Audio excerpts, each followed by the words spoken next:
북대서양 조약기구 나토 정상회의 참석차 미국을 방문한 윤석열 대통령이 워싱턴 컨벤션 센터에서 독일, 캐나다, 네덜란드, 스웨덴, 체코, 핀란드, 일본 순으로 7개국 정상과 연쇄회담을 가졌습니다. 제날 윤 대통령은 비록 짧은 시간이지만 안보 분야에서는 북러의 군사협력에 대한 대응책을, 경제 분야에서는 원전건설 수주와 반도체 핵심 광물 협력 등을 정상들과 심도 있게 논의했는데요. 특히 윤 대통령은 릴레이 양자회담 첫 상대인 독일을 만나서 유엔사 가입 문제를 논의했습니다. 윤 대통령은 독일의 유엔사 가입 신청을 환영한다는 뜻을 밝혔는데, 이는 전임 정권인 문재인 정권이 강력히 반대해온 것과 분명 대비되는 것이었습니다. 어떤 의미가 있는 것인지 잠시 후 상세히 설명합니다.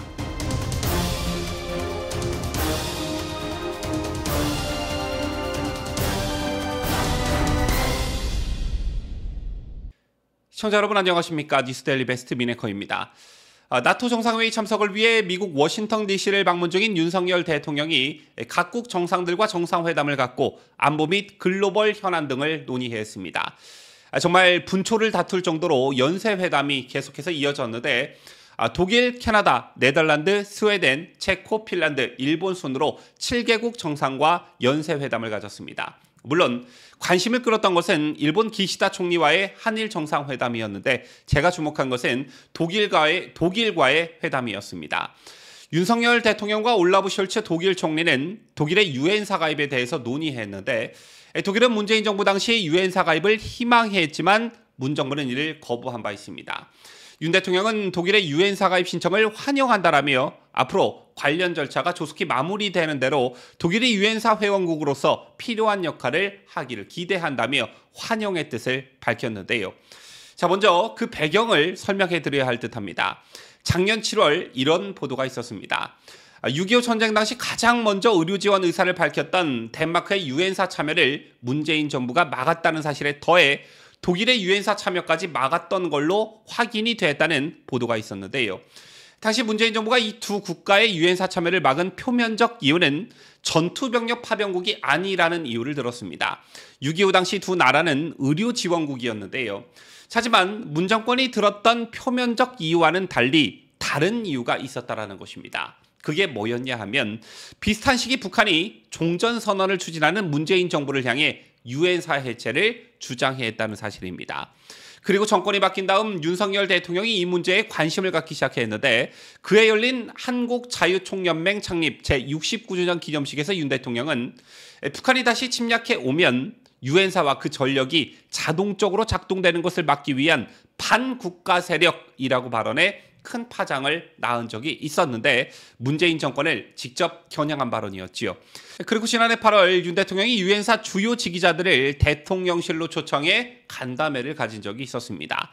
이 자리에서 윤 대통령은 북한은 지금도 유엔사를 한반도 적화 통일의 최대 걸림돌로 여기고 있으며, 한반도 유사시 유엔사는 별도의 안보리 결의 없이도 유엔사 회원국의 전력을 즉각적이며 자동적으로 제공하는 역할을 하고 있다면서, 이것이 북한과 그들을 추종하는 반국가 세력들이 종전선언과 연계하여 유엔사 해체를 끊임없이 주장하는 이유라고 언급했습니다.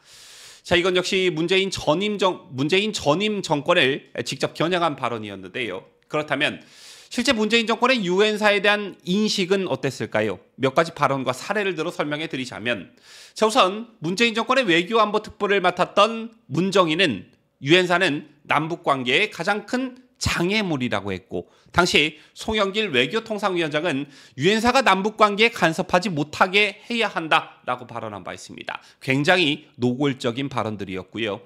앞서도 잠깐 언급드렸지만 2020년 초 6.25 당시 한국에 의료 지원을 한 덴마크가 유엔사 참여를 요청했을 때 한국 정부는, 더 정확히 말하자면 문재인 정부는 이 요청을 거부합니다. 그러자 덴마크는 그 방침이 맞는지 재확인해달라는 공문을 보냈지만 국방부와 외교부는 그게 사실임을 확인해 주었고, 덴마크는 17차례나 재검토 요청을 했지만 모두 거절당했습니다.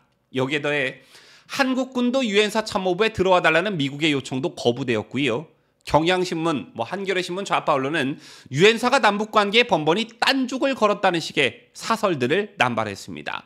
또한 김인철 유엔 북대표부 서기관은 한국에 있는 유엔사는 괴물 같은 조직이다라며 빠른 시일 내에 해체돼야 한다라고 말했고, 여기에 발이라도 맞추듯 유엔 주재의 북한 대사 김성 역시 유엔사 해체를 주장했습니다. 그전엔 리용호 전 외무상도 같은 얘기를 했었는데요. 자, 이게 바로 문재인 정권이 유엔사를 바라보는 시각이었던 것입니다. 자, 그럼 유엔사 해체를 주장했던 문재인 정권의 주장이 맞는 것일까요? 아니면 이를 더 확대하려는 윤석열 정부의 움직임이 맞는 것일까요? 어떤 게 국익과 안보에 더 유익하다고 할 수 있을까요? 주지하고 계시다시피 한반도에서 전쟁 재발을 억제해온 첫 번째 공은 두말할 것도 없이 한미동맹이었습니다. 그리고 두 번째가 바로 유엔사였다라는 것인데요. 자, 비록 지금은 정전협정 유지와 회원국 관리 정도로 임무가 축소됐지만 전쟁 초기에 창설돼 1978년 한미연합사로 작전 통제권을 이관하기까지 대한민국 방어를 위한 최고사령부가 바로 유엔사였습니다.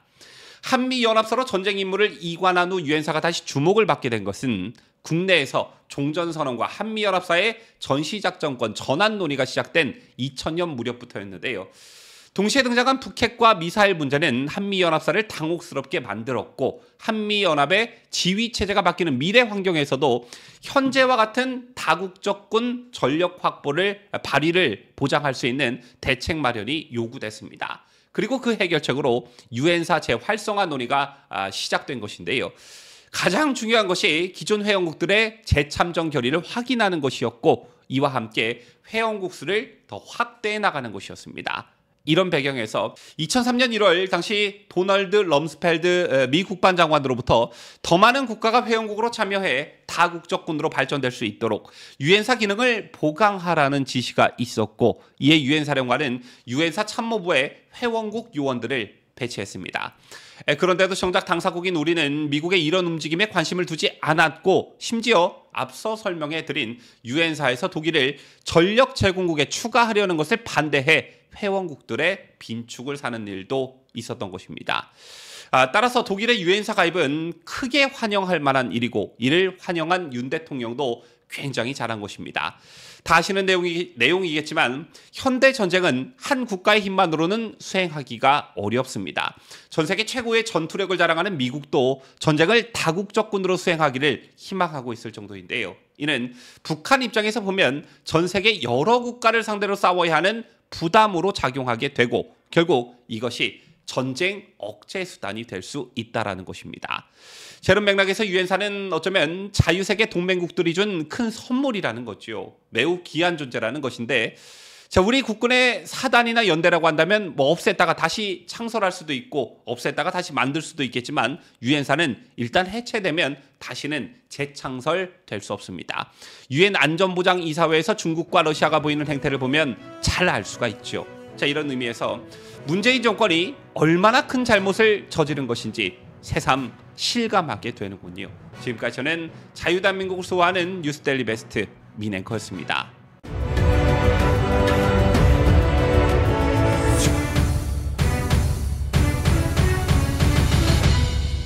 함께해요. 뉴스데일리 베스트.